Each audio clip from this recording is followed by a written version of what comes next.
So today I've got a video that's a little bit different for you guys. I wanted to do kind of like a foodie kind of video. I don't think I've ever done a like proper foodie video like this before, but I'm having to get serious about my health and fitness routine. You guys know at the beginning of the year I was on it, and I don't know, I just dropped off so hard. And I like to be honest with you, we are all human. And sometimes, you know, it's hard to keep it up. And I really dropped off. Like, I was just eating what I wanted to. And I kind of developed a bit of a sugar addiction. Like, I'd have a bit of chocolate every day. I'm still kind of having a bit of chocolate every day, I won't even lie. I'd have like a croissant each day. And I was just building up all these really bad eating habits. And you don't realize that when you're doing it, you're just kind of adding more sugar and carbohydrates into your diet, which is gonna kind of make you feel more lethargic. And obviously, it's not gonna make you look that good when you're doing that. So I really wanted to take a grip on what I was eating and how I'm eating it. So I wanted to do this video and share with you some kind of healthy breakfast, lunch and dinner ideas that I like and I have. It's got a bit of an exotic twist, and it's not everyday salad and kale. Like, I like to have plantain, and I like to have yams, and I like to have okra, and I like to have really good healthy stuff that is exotic. So yeah, so guys, I hope you enjoyed this video. So as they say, abs are made in the kitchen. I definitely don't have abs yet, but I have been working on changing my diet just to give me a flatter stomach and to make me feel better. And breakfast is the first part of the day. So I like to start off with some fruit because I am still a sugar fiend. I'm working on it, but fruit is really good for you. So I'm going with some strawberries and blueberries just because I like them, and they make my porridge taste extra sweet. So I just give them a wash and chop them up nicely.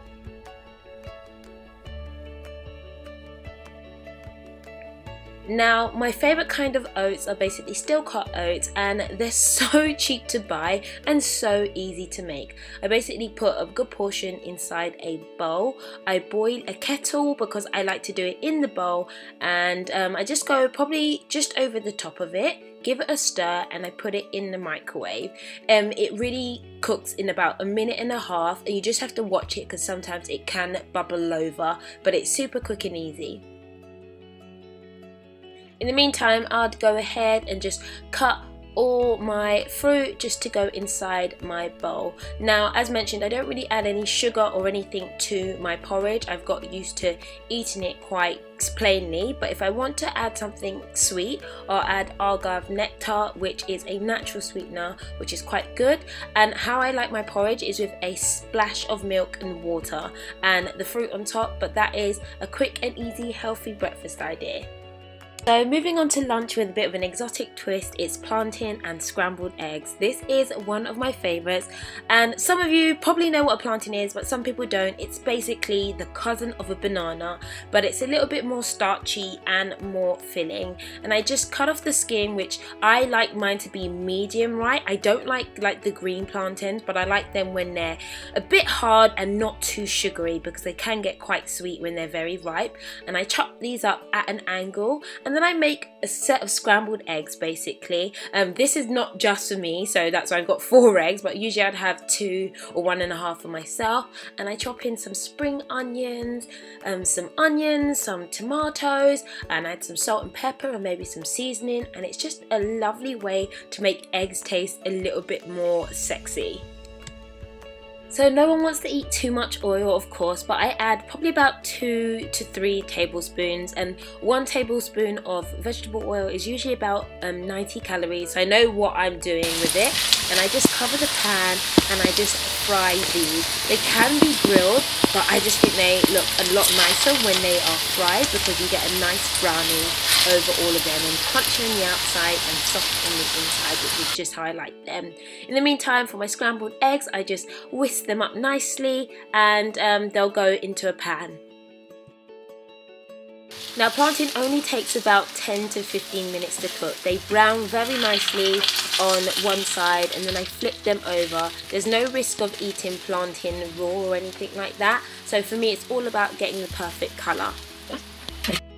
After that, I put all my onions and my tomatoes and any other seasoning. I could add garlic and ginger sometimes if I want to, but I don't really do that. But I add those into a pan and let them cook for a little bit. So after the vegetables are cooked, I will go ahead and add in my scrambled eggs as normal. And this is like a weird version of an omelette basically. And I just whisk it up and it cooks from the bottom around the top. So I need to kind of stay on top of it so I don't have, you know, weird cooked bits and non-cooked bits of egg, which isn't very tasty. So usually my plantain is finished by the time my eggs are done. I usually like to lay them on a napkin to get rid of any excess oil or anything. And these are just how I like them, a little bit brown and a little bit firm with my scrambled eggs on the side. This is a really nice dish. I'll just add some salt and some pepper and I'm good to go. So here comes dinner, and it's black-eyed peas and sea bream. I don't mind heavier dinners as long as they're healthy. Black-eyed beans are one of my favourite kinds of beans. They take quite a while to cook, but they're absolutely delicious. They've got such a nice natural taste and they're so good for you. So I give them a wash and drain them out. They don't really need a wash, but I can boil a kettle. Again, a kettle's so handy for me. I add some salt and some seasoning to my beans, and then I pour in the water. They take a really long time to cook, over an hour, because they are quite firm, but you can just put a lid on it and let it do what it does, and you don't have to watch it. Maybe add a little bit of water here and there. So in the meantime, it gives me time to prepare my fish. I'm not squeamish at all. I can gut, dehead and descale my fish all by myself, and I go ahead and season with some fish seasoning, some salt, some pepper and some herbs that will just make it taste extra nice, and then I pop that into the oven. So I obviously need some vegetables, and I love courgettes and carrots and sugar snap peas, so I'll just chop these up and they will go on the grill in the last 5 minutes. So as you can see, my peas do change colour once they get cooked. They get a lot softer and a bit more squidgy, and then I add a stew or a sauce that I made earlier. I'll show you one day how I make my stews, but it just adds so much flavour and depth to it, and I wasn't sure of my ratio, so I did it bit by bit. I left this for another 5 to 10 minutes just to cook off as well.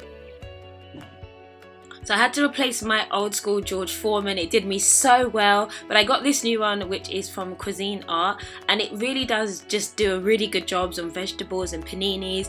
I love this. So I add my sugar snap peas and my courgette and my carrots, nice and simply, and then it literally needs about 5 minutes to grill on there, and it gives you some nice brown lines, which I always love. So basically after that it's all done, and all I need to do is dish up. My beans are on the side with my veggies, and I go ahead and add my grilled fish, which looks extra tasty to me.